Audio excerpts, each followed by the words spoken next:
उनकी यारी कुछ ऐसी है कि आपको देसी दारू टाइप नशा हो जाएगा। ये अपनी फिल्म कॉकटेल को पेश करने वाली खूबसूरत सी बारटेंडर दीपिका पादुकोण मेरे साथ है। Deepika, welcome to Zoom. Thank you. ये बताइए कि आप बारटेंडर बनी हुई हैं और एक फ़िल्म पेश कर रही हैं कॉकटेल। जी, पर एक्चुअली इस फिल्म में मैं एक फ़ोटोग्राफ़र का रोल प्ले करती हूँ। सो कॉकटेल नाम इसलिए रखा गया है क्योंकि कॉकटेल एक ऐसी फ़िल्म है जिसमें 3 इतने अलग किस्म के कैरेक्टर्स साथ आते हैं। इन तीनों के अलग अलग बैकग्राउंड्स हैं, इनके कैरेक्टरिस्टिक्स जो हैं बहुत ही अलग हैं और कैसे ये 3 अलग लोग दोस्त बन जाते हैं। और इवन इमोशनली आई थिंक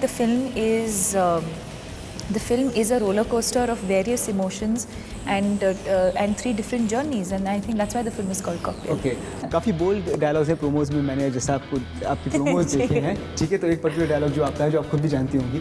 तो अगर हम रिलेशनशिप्स की बात करें तो do you like to wear pants in the relationships? No, I think I don't think you can generalize. No, I think I'm someone who likes to be, I would like my man to be protective and possessive. Yeah. And because I think मेरा upbringing ऐसा रहा है, where I've always had my father and my parents who've always taken care of me and looked after me as long when I was living with them. और फिर जब मैं Bombay shift हुई तो I've always lived on my own and always been very independent. So whenever I find someone, if I find someone, I would want my man to be possessive. अच्छा, ये बताइए कि आपकी जो लाइनअप है फिल्मों का, काफ़ी अच्छा लाइनअप है, जैसे कि मैं भी आपसे बात भी कर रहा था। तो क्या मानती है आप, ये आपकी हार्डवर्क जो है फाइनली पे हो रहा है कि इतनी अच्छी फिल्में जो हैं जो इसके साथ आप एसोसिएट हो रही हैं? Yes, I think एक सुनहरा वक्त आने वाला है, दीपिका पादुकोण मैं कैमरे पे बोल देता हूँ। Thank you. नहीं Kunal, I think this is what my father always taught me, to just focus on your work. और मैं हर इंटरव्यू में हमेशा मैं यही कहती हूँ।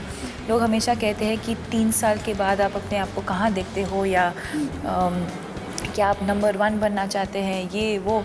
आई थिंक या क्या आप सिर्फ पॉपुलैरिटी के लिए काम करते हैं। I think it's very important. और मेरे पिताजी ने मुझे हमेशा ये सिखाया है और बार बार अभी भी कहते हैं कि सिर्फ काम पे ध्यान दो और वही काम करना जिसमें आप बिलीव करते हो। So I think if I just focus on my work and in the kind of films that I want to do, क्योंकि आज मुझे लगता है कि आज मैं थोड़ा बहुत क्लियर हूँ कि मुझे किस तरह की फिल्में मैं करना चाहती हूँ। So today I am feeling a lot more settled, क्योंकि मैं भी फिल्म इंडस्ट्री से नहीं हूँ।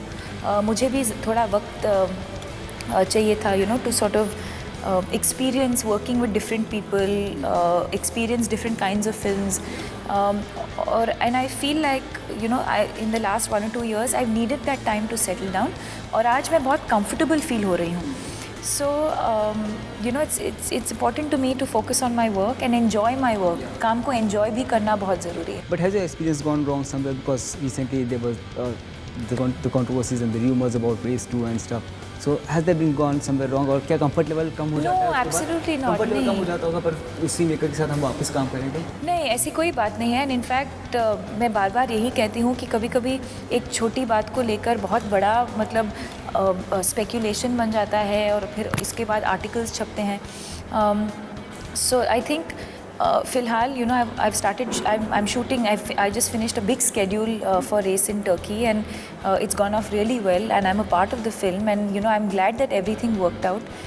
Dates का एक छोटा सा issue था, but that's all been sorted out, and I'm glad that I'm a part of the project. Is it your hard work or your closeness with Ayan that has grabbed the project of For Ye Jawani Hai Diwani, जिसका contender Katrina Kaif भी थी? No, I would like to believe, and I think Ayan भी वैसे बहुत ही intelligent director है कि वो सिर्फ एक दोस्त को नहीं कास्ट करेंगे। उन्होंने ऑब्वियसली मुझे कास्ट किया क्योंकि वो उन्होंने शायद बिलीव किया that I would fit the character, and vice versa. I'd like to believe that he has chosen me because he thinks I'm fit for the character. It's a very very special film for me. I've always respected Ayan as a director. I believe he's one of the best directors in the industry. उन्होंने जो film बनाई थी रणबीर के साथ wake up set, मुझे बहुत अच्छी लगी। You know, and I'm glad that he's given me the opportunity to work with him. But was Katrina ever a part of the film? You know about? I'm not aware of this. Okay. Well, Deepika, it was a pleasure speaking to you. Thank you, Deepika. Thank you. Thanks a lot. Hi, this is Omar Qureshi. Follow the Zoom TV channel on Daily Motion and get fresh news of Bollywood entertainment 24/7.